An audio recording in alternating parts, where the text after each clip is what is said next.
14. Wisdom as understanding. Proverbs 2:12-19. July the 19th, 1955. Good morning, friends. Last week, as we studied Proverbs 2, we saw that Solomon said, first of all, that we must search for wisdom under the surface of events and things, and second, it is the gift of God. This morning, let's look further into his analysis of wisdom. Now, the third point that Solomon makes about wisdom in verses 12-19 is that wisdom preserves us from evil society. Man lives in fellowship. The hermit is a contradiction. Man was born for society. He cannot live alone. And so the problem of man is this.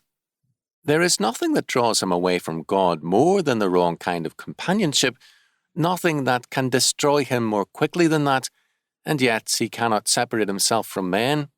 He cannot live, as it were, in a vacuum, as a hermit going into the desert to avoid temptation. In the early church, in the 3rd and 4th centuries in particular, the hermits arose. It was a powerful movement of the day and was more Greek than Christian. But the essence of it was this. The hermits, forerunners of monasticism, separated themselves from human society. They went into Asia Minor and especially into North Africa, into desert places and lived there. If they were unable to support themselves, they had people coming from town, making trips perhaps once a week to leave food for them.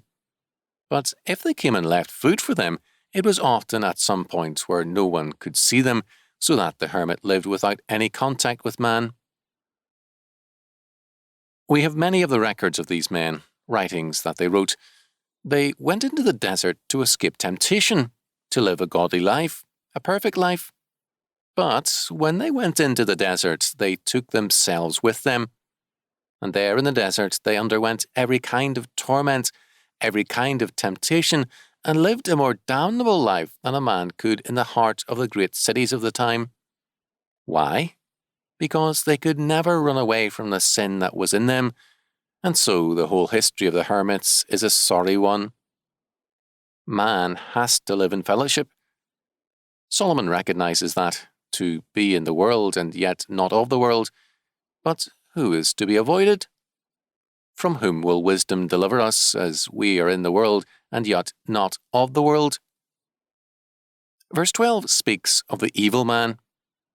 The man that speaketh froward or perverse things. The world is full of people of that sort. They have a spirit of contradiction to everything that is good. If a thing is good, they are against it.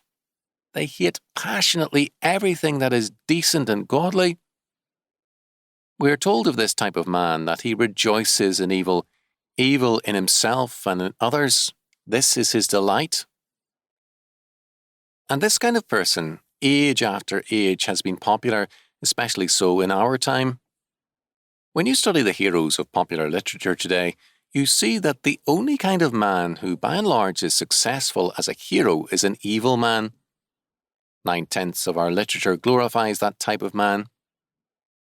The more sophisticated, the more intellectual, the more literary a novel is, the more corrupt its outlook, the more it reveals that the hero of our time is hardly more than a gangster, a criminal, an outlaw.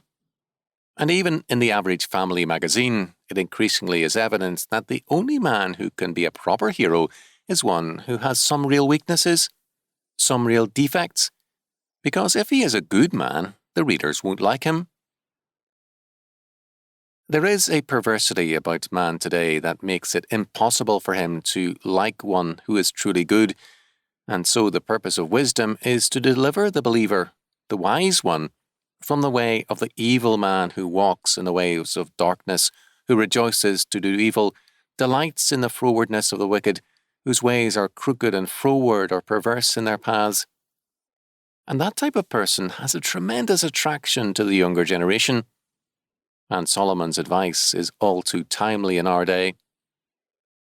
Then the second thing Solomon says in regard to wisdom delivering us from evil companions in verses 16-20 is that it is, quote, to deliver thee from the strange woman, even from the stranger which flattereth with her words, which forsaketh the guide of her youth, and forgetteth the covenant of her God, For her house inclineth unto death, and her paths unto the dead.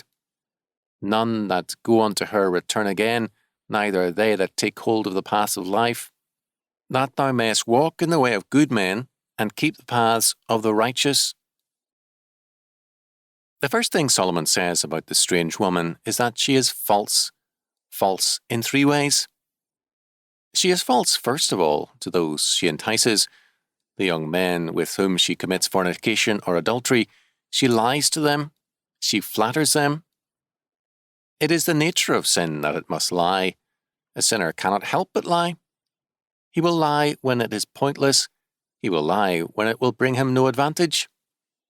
Sometimes when I talk to people of this sort, it amazes me the kind of stories they will tell, utterly pointless. No purpose to it but this: I can certainly lie to a preacher. And as I must be with them patient in all things, I cannot confront them too bluntly with the kind of people that they are. But they lie because they are sinners. It's their witness to the world. And the meaning of that witness is, see, I am as God. I can delude people. I can play with them. I can do as I please. The lie is the witness of the sinner. And so the adulterous woman is false, first of all, to those whom she entices. Second, she is false to her husband. And notice what the husband is called here: the guide of her youth. The husband is the guide of the wife, the guide of her youth and the guide of her age. And the husband who fails to live up to his responsibility in God leaves the family bereft of the leadership it needs, because his role is this: to be a guide in all things, provide the leadership, morally, spiritually, in every respect. She is false to her husband.